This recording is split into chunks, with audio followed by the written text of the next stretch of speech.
আসসালামু আলাইকুম, সবাইকে স্বাগত জানাচ্ছি ম্যাথমেটিক্স আয়োজিত যে এবিবির ক্যাশ কোর্সে। আজকে ক্লাস আমাদের মানিটারি অ্যান্ড ফাইন্যান্সিয়াল সিস্টেম। আমরা monetary and financial system total দুইটা ক্লাসের মাধ্যমে পুরো সাবজেক্টটা শেষ করব। তো অনেকের একটা কোশ্চেন থাকতে পারে যে দুইটা ক্লাসে আসলে এনাফ কিনা। সো আসলে এটার পেছনের গল্পটা হলো আসলে ব্যাংকিং ডিপ্লোমা এমন কোনো জটিল ডিগ্রি না, আবার খুব সহজও না। সো একটা মাঝামাঝি জিনিস, মানে এক মাঝামাঝি পর্যায়ে রাখার চেষ্টা করছি, বা আমরা ম্যাথমেটিক্স সেন্টার খুব সহজে আপনাদের প্রেজেন্ট করার চেষ্টা করছি। হ্যান্ড নোটের মাধ্যমে, ক্লাসগুলোর মাধ্যমে খুব জটিল করে প্রেজেন্ট করে নেই। আপনি আমার লেখাগুলো দেখবেন, আমার পাওয়ার পয়েন্ট স্লাইড গুলো দেখবেন, দেখবেন যে খুব সহজ ভাষায় খুব গুছানো ওয়েতে লেখা এবং খুব লজিক্যাল ওয়েতে আমি বোঝানোর চেষ্টা করি। এবং পাওয়ার পয়েন্ট স্লাইডে অনেক জায়গায় আমি রেড মার্ক করে রাখবো, অনেক জায়গায় আমি কি বুলেট পয়েন্ট গুলো আমি মার্ক করে রাখবো, বোল্ড করে রাখবো, যাতে আপনি ওই পয়েন্ট গুলা মনে রেখেও পরীক্ষায় ভালো করতে পারেন। তো আমরা ক্লাসে চলে যাচ্ছি।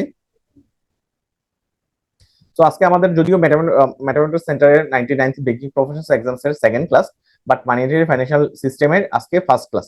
সো আজকে ফার্স্ট ক্লাসে আমাদের এই সাবজেক্টে এই সাবজেক্টে টোটাল দুইটি ক্লাসের মাধ্যমে আমরা কি করব, পুরো টোটাল 7টা চ্যাপ্টার কভার করব। তো আমরা শুরু করতে যাচ্ছি মানিটারি এন্ড ফাইন্যান্সিয়াল সিস্টেমের মডিউল বি, পেমেন্ট সিস্টেম। আমরা এই চ্যাপ্টারে, আমরা নাম থেকে বুঝতে পারতেছি এই চ্যাপ্টারের নাম হলো পেমেন্ট সিস্টেম। তো পেমেন্ট সিস্টেম মানে আমরা দৈনন্দিন আমার পার্সোনাল লাইফে অথবা কর্পোরেট লাইফে আমি আমি আমি লেনদেন করার ক্ষেত্রে আমি ক্যাশে পে করতে পারি, চেকে পে করতে পারি, ডেবিট কার্ড, ক্রেডিট কার্ড দিয়ে পে করতে পারি। তো এই যে বিভিন্ন ওয়েতে আমি পে করতেছি, আমার আমার ট্রানজাকশন গুলো করতেছি, এগুলা আমরা এই চ্যাপ্টারে শিখবো। ডিফাইন পেমেন্ট সিস্টেম, আমার ডেফিনেশন প্রচুর কোশ্চেন এসে থাকে। সো কোশ্চেন আসতেই পারে যে আমি পেমেন্ট সিস্টেমটা ডিফাইন করে। তো পেমেন্ট সিস্টেম হলো একটা প্রসেস, একটা সেট অ্যারেঞ্জমেন্ট, যে অ্যারেঞ্জমেন্টের মাধ্যমে আমি কি করি, যে আমি আমি ট্রানজাকশন গুলো করে থাকি, ফাইন্যান্সিয়াল ট্রানজাকশন গুলো করে থাকি। তো আপনি এই টার্মগুলো অবশ্যই ইউজ করা লাগবে, যে এটা একটা প্রসেস, এটা একটা সিস্টেম, এটা একটা মেকানিজম, এটা একটা অ্যারেঞ্জমেন্ট, যে অ্যারেঞ্জমেন্টের মাধ্যমে আপনি কি করেন, ফাইন্যান্সিয়াল ট্রানজাকশন গুলো করে থাকেন, ফাইন্যান্সিয়াল ট্রানজাকশন গুলো করে থাকেন। আমার বাংলাদেশের ডিফারেন্ট পেমেন্ট অপশন গুলো কি কি বাংলাদেশে পেমেন্ট সিস্টেমের? আমি ক্যাশে করতে পারি, এই কথাটা অলরেডি অ্যান্সার দিয়ে দিয়েছি, আমি ক্যাশে পেমেন্ট করতে পারি। আমি কোনো দোকানে গেলাম, ক্যাশে পে করলাম। আমি আমি আমি কি করতে পারি, আমি লোন নিলাম। সো লোনের টাকাটা আমি ব্যাংকের ক্যাশে জমা দেওয়া অবশ্য টাফ হয়, সরি এটা অবশ্য এক্সাম্পল আসে না। সো আমি আমি আমি কেউ আমার কাছে টাকা পায়, আমি ক্যাশে দিতে পারি। কোনো কোম্পানি তার এমপ্লয়ীদের স্যালারি দিবে। সো যদিও বাংলাদেশ গভর্নমেন্ট অ্যালাউ করে না ক্যাশের স্যালারি দেওয়া, বাট অনেক কোম্পানি চাইলে কি করতে পারে, তার এমপ্লয়ীকে ক্যাশের স্যালারি দিতে পারে। ঠিক আছে। যদি আমার ব্যাংক অ্যাকাউন্ট, আমি ব্যাংক অ্যাকাউন্টের মাধ্যমে আমি পেমেন্ট করতে পারি, যে আমার অ্যাকাউন্ট থেকে আমি এমআইসি এর চেকের থ্রুতে হোক, আমি ব্যাংক ট্রান্সফারের মাধ্যমে হোক, আমি পে করতে পারি। কোন একটা কোম্পানি তার এমপ্লয়ীদের স্যালারি দিবে, সে কিন্তু কি করতে পারে, বিএফ10 করে, ইএফটি করে তার স্যালারি তার তার কোম্পানি অ্যাকাউন্ট থেকে তার এমপ্লয়ীদের অ্যাকাউন্টে স্যালারিটা ট্রান্সফার করতে পারে। ঠিক আছে। সো এটা কিন্তু ব্যাংক অ্যাকাউন্টের একটা ব্যাংক, মানে এটা একটা ডিফারেন্ট পেমেন্ট অপশন আমরা পড়তেছি, যে কিভাবে আমি কি কি ওয়েতে আমি পেমেন্ট করতে পারি। সো এটা একটা অপশন, যে ব্যাংক অ্যাকাউন্টের মাধ্যমে আমি পেমেন্ট করতে পারতেছি। মোবাইল ফাইন্যান্সিয়াল সার্ভিস, আমি আপনার জন্য আমাকে বিকাশে পে করতেছেন আমার ক্লাসের ফি গুলা। সো আমি মোবাইল ফাইন্যান্সিয়াল সার্ভিস বিকাশ ইউজ করে কিন্তু আপনি আমাকে পে করতেছেন। কার্ড, আমি ডেবিট কার্ড, আমি ক্রেডিট কার্ড ইউজ করে কিন্তু আমরা অনেক পেমেন্ট করে থাকি, স্পেশালি আমি যখন সুপার শপে যাই, আমি কিন্তু ক্রেডিট কার্ড ইউজ করতেছি। ঠিক আছে, ইউজ করে আমি পেমেন্ট করতেছি। সো এই ডিফারেন্ট ওয়েতে আমি পেমেন্ট গুলো, আমি ফাইন্যান্সিয়াল ট্রানজাকশন গুলো আমি করে থাকি। তো পড়াগুলো খুবই সহজ। প্লাস্টিক মানে কি? আসলে প্লাস্টিক মানে এই প্রশ্নটা প্রায় সময় এসে থাকে। তো প্লাস্টিক মানে মূল কথা হলো যে আমি যদি কোনো মানি যদি প্লাস্টিকের হয় আর কি। তো আমরা মানি কি জানি? আমি মানি হলো আমার আমার যে সেভিংস অ্যাকাউন্টে টাকা আছে ওইটাও মানি। আমার পেপার যে প্রিন্টেড মানি যেটা, ওইটাও আমার মানি হিসেবে কাজ করে, তাই না? প্লাস্টিক মানি কোনটা? যে আমি প্লাস্টিক জিনিসটা যদি মানি হিসেবে কাজ করে। তো প্লাস্টিক জিনিসটা মানি হিসেবে কাজ করে? আমার ডেবিট কার্ড এবং ক্রেডিট কার্ড, এগুলো প্লাস্টিক দিয়ে তৈরি, এগুলো মানি হিসেবে কাজ করে থাকে। এই কারণে এগুলোকে আমি প্লাস্টিক মানি বলতেছি। তো আপনি ডেফিনেশন যখন লিখবেন প্লাস্টিক মানি, যে plastic money refer to the payment instrument, এটা একটা পেমেন্টের ইনস্ট্রুমেন্ট, একটা ম্যাটেরিয়াল, একটা জিনিস যেটা দিয়ে আমি ফাইন্যান্সিয়াল ট্রানজাকশন করতে পারি। এক্সাম্পল হতে পারে ডেবিট কার্ড, হতে পারে ক্রেডিট কার্ড, হতে পারে প্রিপেড কার্ড, হতে পারে। Where can we use plastic money? আমরা কোথায় প্লাস্টিক মানি এটা ইউজ করে থাকি? ডেবিট কার্ডে ইউজ করে থাকি। এক নম্বর রিটেল এস্টাবলিশমেন্ট, আমি সুপার স্টোরে, রেস্টুরেন্টে আমি প্লাস্টিক মানিটা ইউজ করতে পারি। অনলাইন শপিং, আমি অনলাইন শপিং কিন্তু আমি প্লাস্টিক মানিটা আমি পজ করতেছি না। আমি প্লাস্টিক মানির যে কার্ড নাম্বারটা, আমি কার্ড নাম্বারটা যখন দেই, আমি যখন দারাজে কেনাকাটা করি, আমি কি করতেছি, দারাজে কেনাকাটা করার সময় আমি কি করি, যে আমি দারাজে আমি আমার ডেবিট কার্ড অথবা ক্রেডিট কার্ড নাম্বারটা পুশ করি, তারপর পিন পুশ করি, তারপর হলো আমি আমার সিভিভি নাম্বারটা দিই, তখন সে আমার কার্ড থেকে, আমার প্লাস্টিক মানি থেকে প্লাস্টিক কার্ড থেকে আমার টাকাটা কেটে নিচ্ছে, আমার অ্যাকাউন্ট থেকে টাকাটা কেটে নিচ্ছে, আমি কেনাকাটা করতে পারতেছি। 3 নম্বরে এটিএম, আমরা এটিএম বুথে যাই, এটিএম বুথে আমি আমার ডেবিট কার্ডটা ক্রেডিট কার্ডটা পোস্ট করি, সরি ইউজ করি আমি টাকা উইথড্র করি। সো আমি এখানে ইউজ করতেছি। তো কথা কথা ইউজ করি, খুবই সহজ, এগুলো একবার পড়ার দুইবার, মানে একবারের বেশি দুইবার পড়ার কোনো দরকার নাই, মনে হয় দরকার হবে না আশা করি। যে আমি কোথায় কোথায় প্লাস্টিক মানি ইউজ করি, আমি রেস্টুরেন্টে ইউজ করি, রিটেল সুপার স্টোরে ইউজ করি, অনলাইন শপিং এ ইউজ করি, এটিএম কার্ডে ইউজ করি, এটিএম বুথে ইউজ করে থাকি। পেমেন্ট সিস্টেম এবং ফাইন্যান্সিয়াল সিস্টেমের তো ডিফারেন্স কি? দুইটা রাত দিন তফাৎ, তাই না? ফাইন্যান্সিয়াল সিস্টেম হলো ফাইন্যান্সিয়াল হোল মেকানিজম, যে মেকানিজমে একটা ফাইন্যান্স একটা একটা দেশের অর্থনীতি পরিচালিত হয়। আর পেমেন্ট সিস্টেম হলো যে, মানে ফাইন্যান্সিয়াল সিস্টেমের একটা পার্ট, যে পার্টে আলোচনা করা হয় আমি কিভাবে পেমেন্ট গুলো সেটেলমেন্ট করবো। সো সো তাহলে আমরা একটু দেখি, ডিটেলে দেখি ডেফিনেশন কি বলা হয়েছে। পেমেন্ট সিস্টেম এটা একটা মেকানিজম, একটা প্রসেস, যে প্রসেসে আমি কি করি ফাইন্যান্সিয়াল ট্রানজাকশন গুলো করে থাকি। আর ফাইন্যান্সিয়াল সিস্টেম হলো একটা সিস্টেম, যে সিস্টেমে আমি কি করি আমার ডেফিসিট ইউনিট থেকে, যাদের কাছে অ্যাক্সেস মানি আছে তাদের কাছ থেকে আমি কি করি ফান্ড গুলাকে আমি ডাইভার্ট করি কাদেরকে, যার সারপ্লাস সারপ্লাস ইউনিট থেকে ফান্ড আমি কালেক্ট করে আমি ডেফিসিট ইউনিটে ডাইভার্ট করে থাকি। আমি ইন্ডিভিজুয়াল, আমি 1 লাখ টাকা বেতন পাই, আমি 20,000 টাকা জমা রাখতেছি, কোথায় জমা রাখতেছি? ব্যাংকে জমা রাখতেছি। ব্যাংকে এরকম সবার কাছ থেকে এই ডিপোজিট গুলো নিয়ে সে ব্যবসায়ীকে লোন দিচ্ছে, সে কি করতেছে ওই ব্যবসায়ী এমপ্লয়মেন্ট জেনারেট করতেছে, বিজনেস করতেছে। সো এই যে মেকানিজমটা, এটা হলো ফাইন্যান্সিয়াল সিস্টেমের ডেফিনেশন। প্রাইমারি ফাংশন, আমার পেমেন্ট সিস্টেমের ফাংশন হলো শুধু পেমেন্ট সেটেলমেন্ট করা, আর কিছু না। ঠিক আছে, আমি পেমেন্ট সেটেল করতেছি, exchange of money for transaction, আমি ফাইন্যান্সিয়াল ট্রানজাকশন গুলো সেটেল করতেছি। প্রাইমারি ফাংশন হলো এটা, রোল প্লে করে থাকে পেমেন্ট সিস্টেম। আর ফাইন্যান্সিয়াল সিস্টেম হলো আমার সারপ্লাস ইউনিট থেকে টাকাটা ডেফিসিট ইউনিটে যে ট্রান্সফার করতেছে ওই কাজটা করে থাকে। 3 নম্বর হলো স্কোপ। আমার স্কোপটা কি, আমার পেমেন্ট সিস্টেম কোন কোন জায়গায় কাজ করে, এটা আমার আমার আমার পেমেন্ট মেকানিজমে কাজ করে থাকে ক্যাশ এবং কার্ডের মাধ্যমে। বাট ফাইন্যান্সিয়াল সিস্টেম কি, আমার bank, share market, regulatory body, অনেকে এটাতে কাজ করে থাকে ওই ফাইন্যান্সিয়াল, পুরো ফাইন্যান্সিয়াল সিস্টেমকে রান করার জন্য। 4 নম্বর কি, প্লেয়ার। আমার পেমেন্ট সিস্টেমের প্লেয়ার আমরা সবাই জানি ব্যাংক। এখানে আমার ব্যাংকের আমি ডেবিট কার্ড ইউজ করতেছি, ক্রেডিট কার্ড ইউজ করতেছি, চেক ইউজ করতেছি, ক্যাশ ইউজ করতেছি। তো এখানে ব্যাংক কাজ করে থাকে, ক্লিয়ারিং হাউস কাজ করে থাকে। হ্যাঁ, সো কি রোল প্লে করে থাকে। আর ফাইন্যান্সিয়াল সিস্টেমে আমরা সবাই জানি ব্যাংক রোল প্লে করে থাকে, আমার রেগুলেটরি বডি রোল প্লে করে থাকে। এখানে আমার ইন্স্যুরেন্স, তারপর আমার আমার শেয়ার মার্কেট, মানে আমি অন্যভাবে বলতে পারি stock exchange regulatory role play করে থাকে। তো অনেকগুলো প্লেয়ার এখানে, বাট আমার পেমেন্ট সিস্টেমে কিন্তু এতগুলো প্লেয়ার নাই। অবজেক্টিভ কি, আমার আমার পেমেন্ট সিস্টেমের অবজেক্টিভ হলো আমার ট্রানজাকশনকে স্মুথ করা, ফাইন্যান্সিয়াল ট্রানজাকশনকে স্মুথ করা। আর ফাইন্যান্সিয়াল সিস্টেমের অবজেক্টিভ হলো ডেফিসিট ইউনিট, সারপ্লাস ইউনিট থেকে টাকাগুলা ডেফিসিট ইউনিটে মোবিলাইজ করা, ইকোনমিকে ভাইব্রেন্ট করা। আমার যদি সারপ্লাস ইউনিট থেকে যদি ডেফিসিট ইউনিটের টাকা না যাইতো, তাহলে কিন্তু বড় বড় ইন্ডাস্ট্রি হতো না, এমপ্লয়মেন্ট জেনারেট হতো না, ইকোনমি ভাইব্রেন্ট হতো না, ইকোনমিক ডেভেলপমেন্টটা হতো না।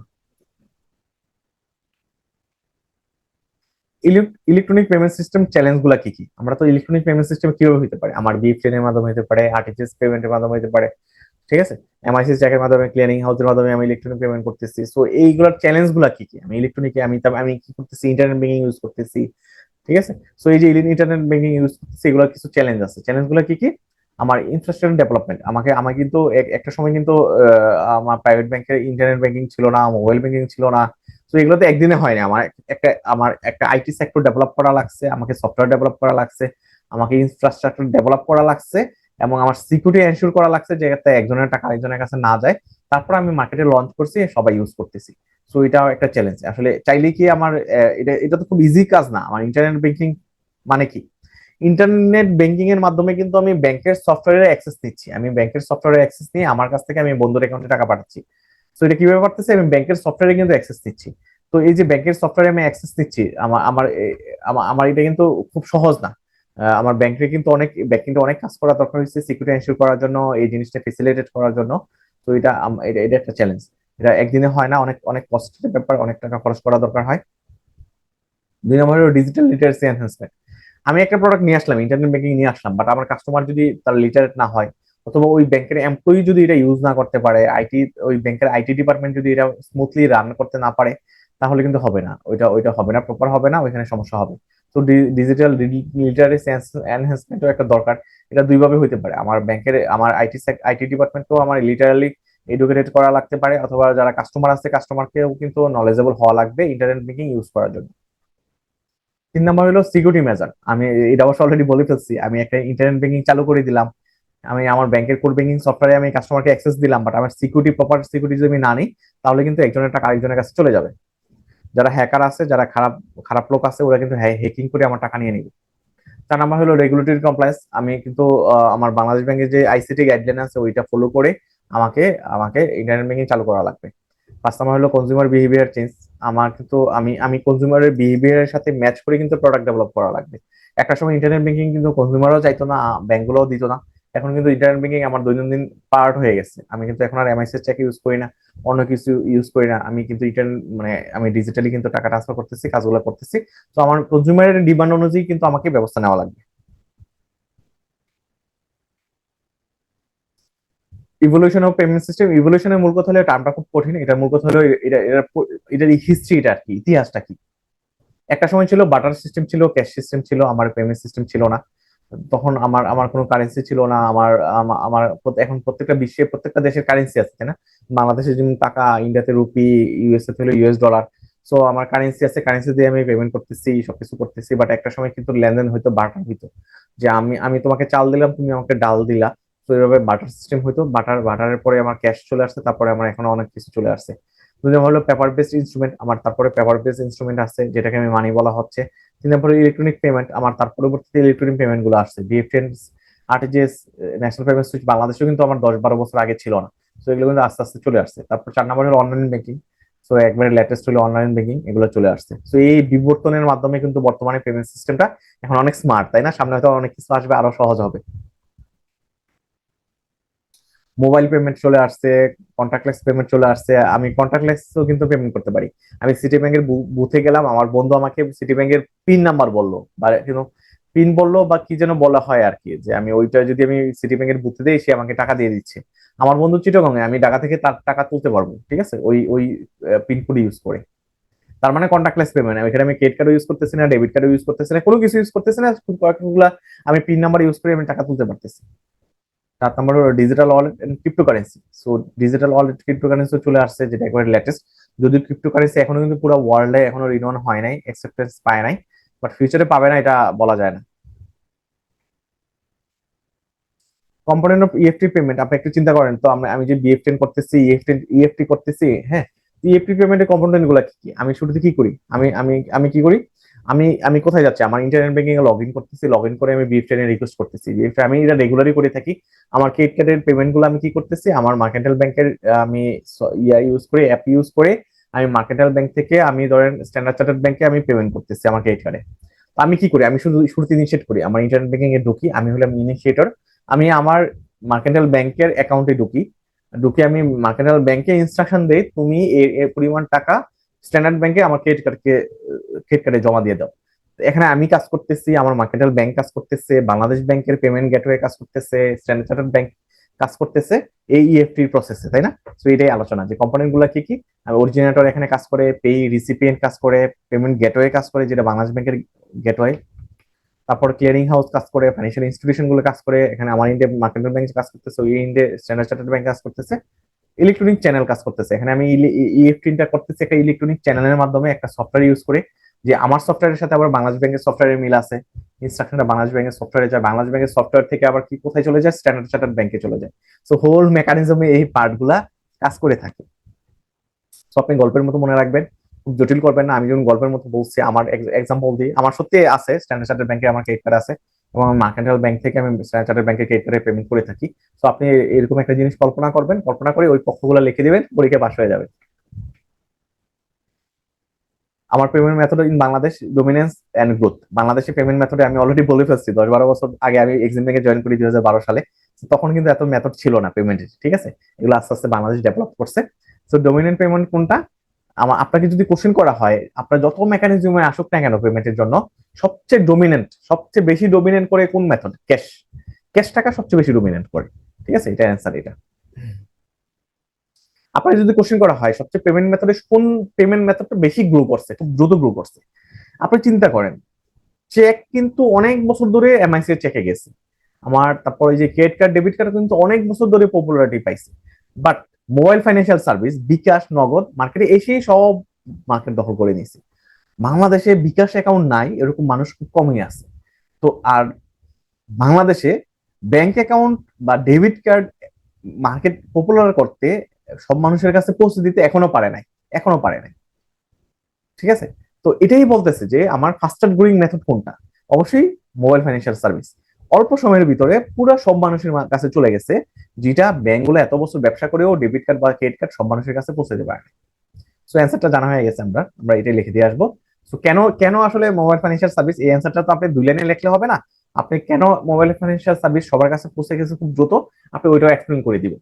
যেটা ইজিলি আমি আমার মোবাইলে ঢুকি, আমি একটা অ্যাপ ডাউনলোড করে আমি এনআইডি দিচ্ছি, আমার পিকচার ফেজের পিকচার দিচ্ছি, দিয়ে আমি অ্যাকাউন্ট ওপেন করতেছি।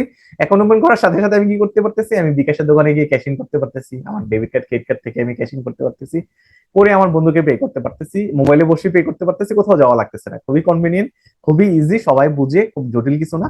সো এটা সহজ। তারপর সেকেন্ড হলো কিউআর বেস পেমেন্ট। আমরা কিউআর কোডটা কিন্তু খুব খুব পপুলারিটি পাচ্ছে রিসেন্টলি।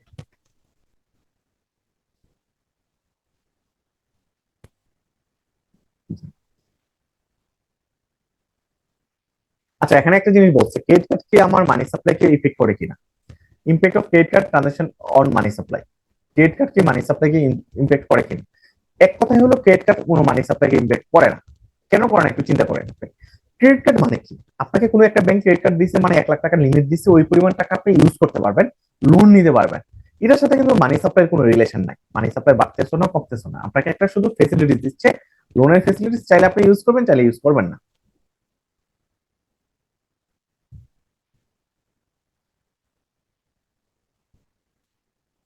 তো এই কথাটাই এই পুরো স্লাইডে আলোচনা করা হয়েছে, আপনি একটু দেখে নেবেন। তো এই ছিল আমাদের সেকেন্ড চ্যাপ্টারের আলোচনা।